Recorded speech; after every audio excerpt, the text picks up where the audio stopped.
Greetings to everyone out there in the YouTube multiverse. Rod here.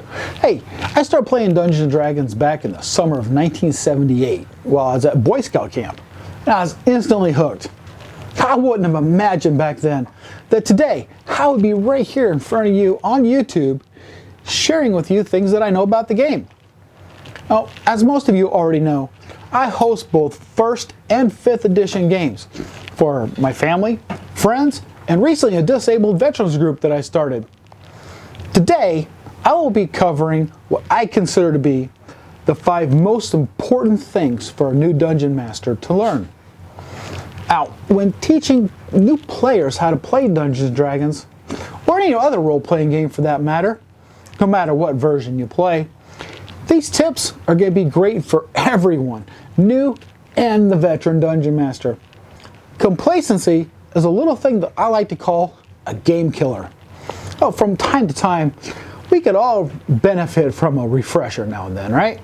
And the first thing on my list is have folders made up for your players, which I keep on a shelf at the house or in a cabinet where I host my veterans group. As a matter of fact, here's one of the folders that I use. Now, I pick up most of my supplies at Walmart when they had their back to school sale or on a clearance sale. But you can also pick them up at office supply stores or the dollar store.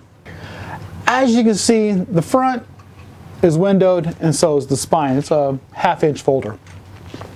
Now inside it, I've organized with a pen and pencil holder. I keep pens, pencils, erasers in them, and also put the dice for the player in there in a little velvet pouch. You wouldn't believe how much this cuts down on people not having their pens, pencils, dry erase markers, or their dice with them come game night. Next, I also use sheet protectors in here. It protects the paperwork, and you would not believe how great it works with dry erase markers and for keeping track of temporary points and the such. This way, they're not ruining their character record sheets and having to rewrite them all the time. I also provide them with a typed copy of their record sheet. This way everything's legible. Now I'm going to go further into depth about my player folders in another video. The second thing is help your players make their characters. I like to help them with their ability scores, choosing a class, if they want. Now it's totally up to them if they want my help. I also print out scans for them from my player's handbook. I've been told several times that this is very helpful and it answers most of their questions ahead of time. Third thing is be available to help your player review their character record sheet and help them with any necessary adjustments that they might need. This lets your players know that you're invested in their learning and that you want them to understand the basic fundamentals of their character.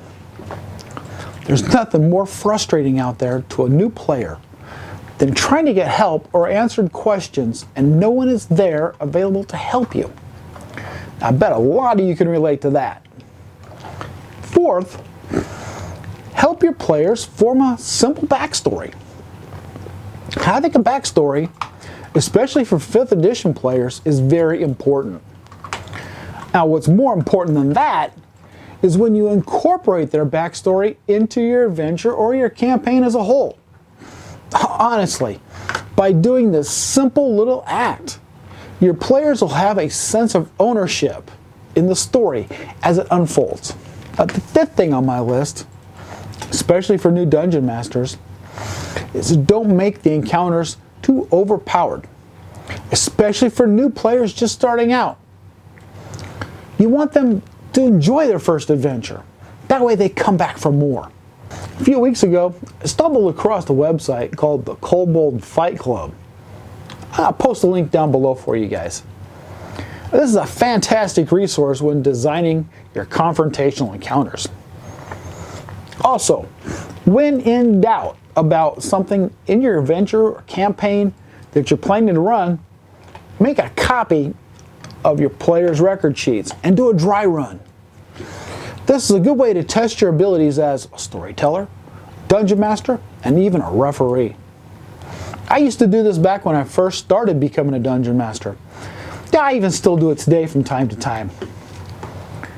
You really don't want to have a TPK with new players.